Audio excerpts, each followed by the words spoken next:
ये जो पूरी दुनिया में इंटरनेशनल डे मनाया जाता है टीचर्स का, उसकी एक ख़ास वजह है, क्योंकि यूनाइटेड नेशंस के चार्टर में जितने भी दिन मनाए जा रहे हैं उसमें सबसे ज़्यादा जो अवलियत दी जाती है वो तालीम को होती है।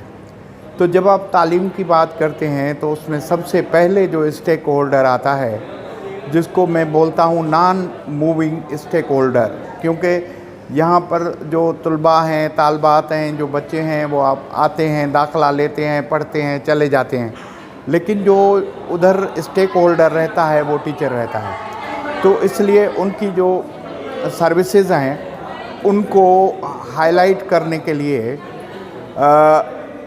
ये बहुत बड़ा दिन मनाया जाता है। और सबसे बड़ी एप्रिसिएशन यही होती है कि आप अपने असातिज़ा को खुद रिस्पेक्ट करें और उनको किसी इसी तरह नॉमिनेट करें कि जिस तरह कोई तारीख़ बन जाती है। तो ये बहुत बड़ा एक तारीख़ी दिन है। इसमें जितने भी असातिज़ा हैं, क्योंकि मैं फेडरेशन का सदर भी रहा हूँ, सेक्रेटरी भी रहा हूँ, असातिज़ा का सिंध यूनिवर्सिटी में सदर भी रहा हूँ, सेक्रेटरी, तो मैंने असातिज़ा को हमेशा अपने एजेंडा में नंबर 1 रखा और उसको हमने सलाम टीचर्स डे का नाम दिया था। तमामु घणो ख़ुशि आईंदा तो सम्झां त दुनिया में जेको आहे टीचर्स जे हवाले सां ॾेई मल्हायो थो वञे ऐं पंहिंजे टीचर्स खे यादि कंदे मां इहो चवंदुसि त उहे उन्हनि जी तमामु वॾी महिरबानी ऐं उहे तमामु वॾा महिरबानी असांजे मथां उनजो अहसान लिखियो वेंदो जो हुननि फ़र्ज़ु शुनासी अदा कंदे असांखे हिन मुक़ाम ते जेको आहे पुॼायो आहे। ऐं टीचर्स जे फ़र्ज़ु शुनासी जे करे जेकॾहिं पढ़ियल लिखियल माण्हू हिन मुआशिरे में पैदा थियनि था त उहो मुआशिरो हिकिड़ो सुधिरियल मुआशिरो थिए थो।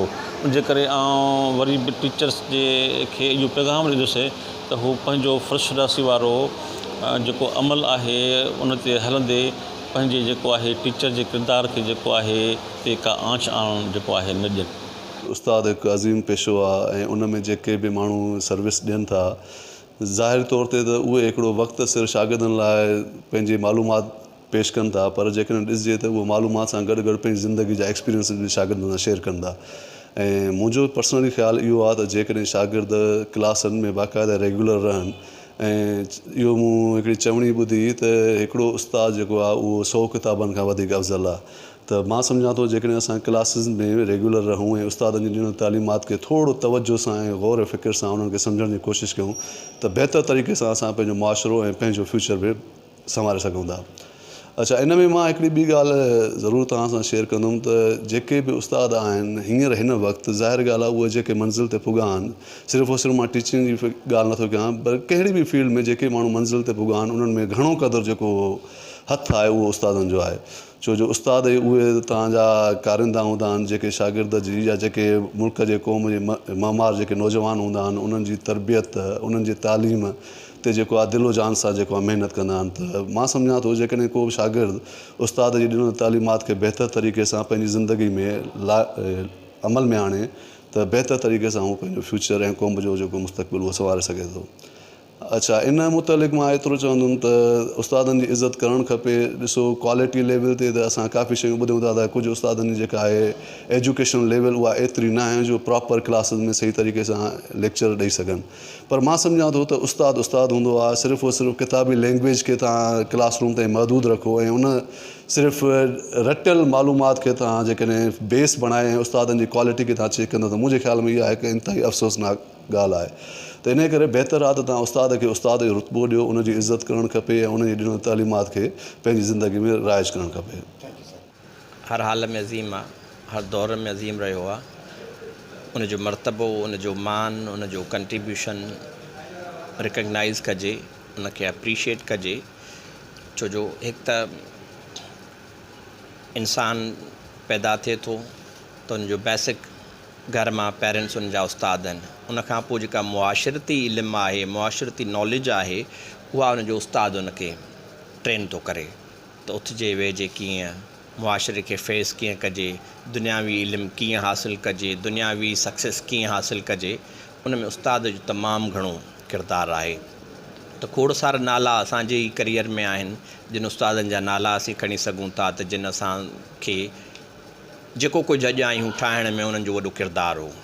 जीअं साईं हमादुल्ला शेख साहब उन तमामु वॾो किरदारु हो असांजी पर्सनैलिटी डेवलपमेंट में, असांजी एकेडमिक ग्रोथ में, असांजे हाल सां गॾु हलियो। ॾुखियनि ॾींहंनि में बि असांखे मोटिवेट कंदो रहियो, इनकरेज कंदो रहियो ऐं रस्तो ॾेखारींदो रहियो त इल्म ई वाहिद ज़रियो अथव जेको तव्हांखे रोशनियुनि ते पहुचाईंदो। ऐं उनखे फॉलो कंदे असीं अल्हम्दुलिल्लाह उन मक़ाम ते आहियूं त मुआशरे में खोड़ सारी इज़त आहे। मां पाण उस्तादु आहियां सिंध यूनिवर्सिटी में ऐं मुआशरो असांखे सुठी निगाह सां ॾिसे पियो। बैनुल अक़वामी सतह पर जो टीचर्स डे सेलिब्रेट किया जा रहा है, इस पुरअज़म मौके पर मैं अपने असातिज़ा कराम को सलाम पेश करती हूँ, ख़ास तौर पर डॉक्टर ज़ाहिर अहमद ज़ुबैरी को, जिनकी सुपरविज़न में मैंने बहुत बेहतर अंदाज में PhD हासिल की है।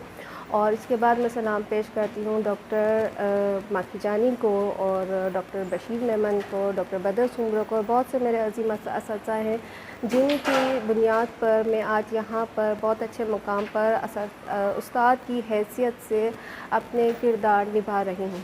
और सबसे अहम जो मेरी पर्सनालिटी को, मेरे किरदार को सबसे ज़्यादा नुमायाँ पेश करने में जिनका बहुत अच्छी खिदमात है वो है मेरे वालिदैन। और सबसे नुमायाँ इससे भी बढ़कर जो अज़ीम शख्सियत है वो है अल्लाह रब्बुल इज़्ज़त, जिनकी मैं एहसानमंद हूँ कि उनकी सबब से मैं यहाँ पर इस मुकाम पर मौजूद हूँ। असातिज़ा के बैनुल अक़वामी दिन को मनाने में मैं अपने शागिर्दों को ही नहीं बल्कि तमाम बैनुल अक़वामी शागिर्दों को यही पैगाम देना चाहती हूँ कि वो अपने उस्ताद की इज़्ज़त और एहतराम करें। अगर आज वो अपने उस्ताद का इज़्ज़त और एहतराम करेंगे तो कल यकीनन दुनिया में कहीं ना कहीं या दुनिया में अपनी दीन और आखिरत में अपना नुमाया किरदार अदा करेंगे।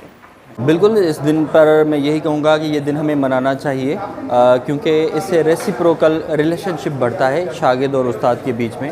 और जो उस्ताद है वो भी एक शागिर्द होता है क्योंकि दिन ब दिन वो नई नई चीज़ें सीखता है और अपने शागिर्दों की तरफ वो मुंतकिल करता है।